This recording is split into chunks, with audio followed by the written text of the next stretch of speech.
Good morning, everyone. In today's listening session, we will explore an often underestimated, but extremely important topic in nutrition and health, which is hydration and its impact on cognitive performance. While many people associate hydration mainly with physical health, recent research shows that adequate fluid intake also plays a critical role in brain function, concentration, memory, and overall academic performance. Let us begin by understanding what hydration means. Hydration refers to the process of maintaining an adequate amount of water in the body.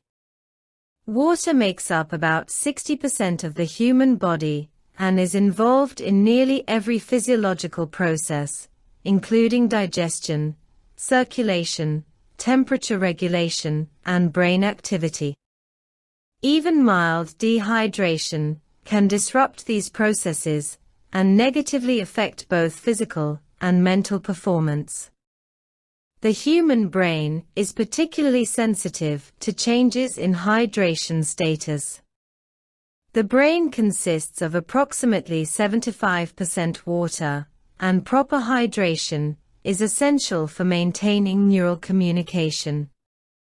When the body does not receive enough fluids, the balance of electrolytes and blood flow to the brain may be altered. As a result, cognitive functions such as attention, alertness, and reaction time can decline. Several studies have shown that mild dehydration, defined as a loss of just 1 to 2% of body weight due to fluid loss, can impair cognitive performance. Individuals who are mildly dehydrated may experience difficulty concentrating, slower information processing, reduced short-term memory, and increased mental fatigue. These effects are particularly relevant for university students who spend long hours studying, attending lectures, and completing assignments. One common symptom of dehydration that affects cognition is headache. Dehydration-related headaches can reduce focus and productivity. In addition, dehydration has been linked to mood changes, including increased irritability, anxiety, and reduced motivation. These psychological effects can indirectly influence academic performance by making it harder for students to stay engaged and motivated. Hydration also plays an important role in attention and vigilance. Tasks that require sustained focus, such as listening to lectures, reading academic texts, or taking exams, can be negatively affected when fluid intake is insufficient. Research suggests that students who are adequately hydrated tend to perform better on tasks involving attention, working memory, and executive function compared to those who are dehydrated. Another factor to consider is the relationship between hydration and sleep quality. Poor hydration can contribute to discomfort, dry mouth, and nighttime awakenings, which may interfere with sleep.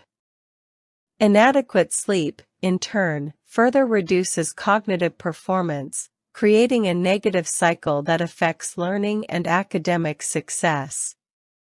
Despite the importance of hydration, many students do not consume enough fluids throughout the day. Busy schedules, lack of awareness, and limited access to water during classes or study sessions can contribute to insufficient fluid intake. Additionally, students often rely on beverages such as coffee, energy drinks, or sugary drinks, which may not adequately support hydration when consumed in excess. It is important to clarify that water is the best source of hydration. While other beverages such as tea, milk, and fruit juices also contribute to fluid intake, water has no calories, sugar, or additives. Excessive consumption of caffeinated drinks can have a mild diuretic effect and may increase fluid loss if not balanced with water intake. Sugary beverages, on the other hand, can contribute to excessive calorie intake and fluctuations in blood sugar levels, which may further affect concentration. Hydration needs vary depending on factors such as body size, physical activity level, climate, and diet. However, a general recommendation for adults is to drink regularly throughout the day rather than waiting until feeling thirsty. Thirst is often a late indicator of dehydration, meaning that cognitive performance may already be affected by the time thirst is noticeable. Certain groups of students may be at higher risk of dehydration. For example, students who engage in intense physical activity, live in hot environments, or consume high amounts of caffeine may require more fluids. Similarly, students who skip meals or follow restrictive diets may not obtain enough water from food sources such as fruits and vegetables. Developing healthy hydration habits can significantly improve cognitive performance. Simple strategies include carrying a reusable water bottle, drinking a glass of water before and after classes, and keeping water nearby during study sessions. Associating drinking water with routine activities, such as taking study breaks, can help students maintain adequate hydration without much effort. Educational institutions also play a role in promoting hydration. Providing access to clean drinking water, encouraging water breaks during long lectures, and raising awareness about the importance of hydration can support students' academic success. Nutrition education programs can include hydration as a key component of a healthy lifestyle. In conclusion, hydration is not only essential for physical health but also for optimal cognitive performance. Adequate fluid intake supports attention, memory, mood, and mental clarity, all of which are crucial for learning and academic achievement. Even mild dehydration can negatively affect brain function, making it harder to concentrate and perform well academically. For university students, maintaining proper hydration is a simple yet powerful strategy to support cognitive performance and overall well-being. By prioritizing water intake and developing consistent hydration habits, students can enhance their ability to learn, think clearly, and succeed academically. Thank you for listening. Answer the following questions based on the tape. 1. What is the main focus of the listening passage? A. Physical exercise and hydration. B. The role of hydration in brain function and cognition. C. Water consumption for athletes only. D. The effects of sugar on learning. 2. Approximately how much of the human body is composed of water? A. About 40%. B. About 50%. C. About 60%.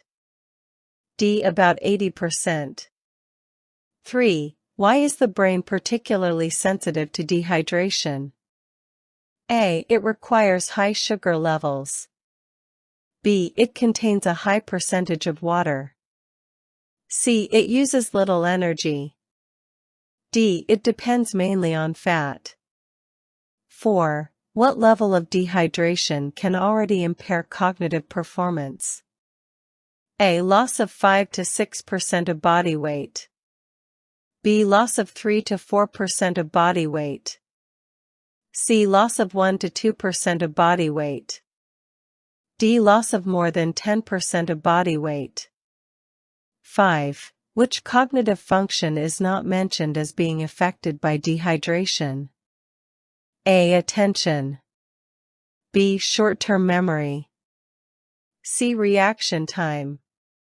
D. Long-term intelligence. 6. What physical symptom related to dehydration can reduce concentration? A. Muscle cramps. B. Headache. C. Fever. D. Dizziness after exercise only. 7. How can dehydration affect mood according to the listening? A. It improves motivation. B. It reduces anxiety. C. It increases irritability. D. It stabilizes emotions. 8. Which type of task is most affected by insufficient hydration? A. Creative writing. B. Tasks requiring sustained attention. C. Physical strength tasks. D. Artistic activities.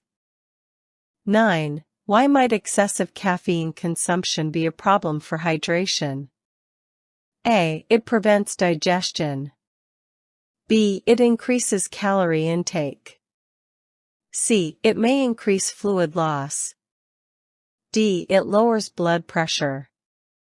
10. Why is thirst not a reliable indicator of hydration status? A. Thirst occurs too early.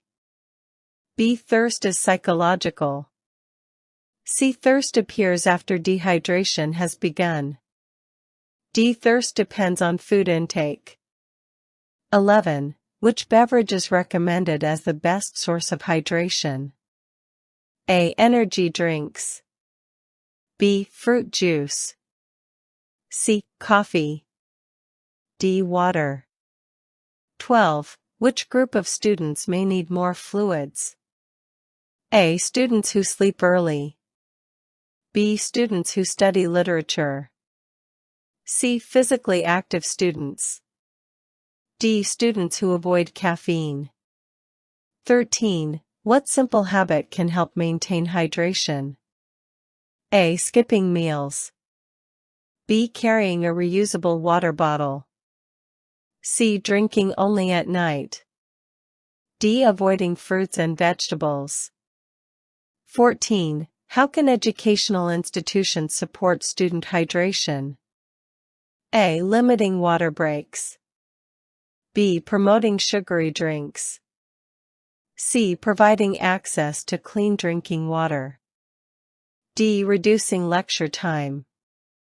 15. What is the speaker's main conclusion? A. Hydration only affects physical performance. B. Dehydration has no effect on learning. C. Proper hydration supports cognitive performance and academic success. D. Students should drink only when thirsty.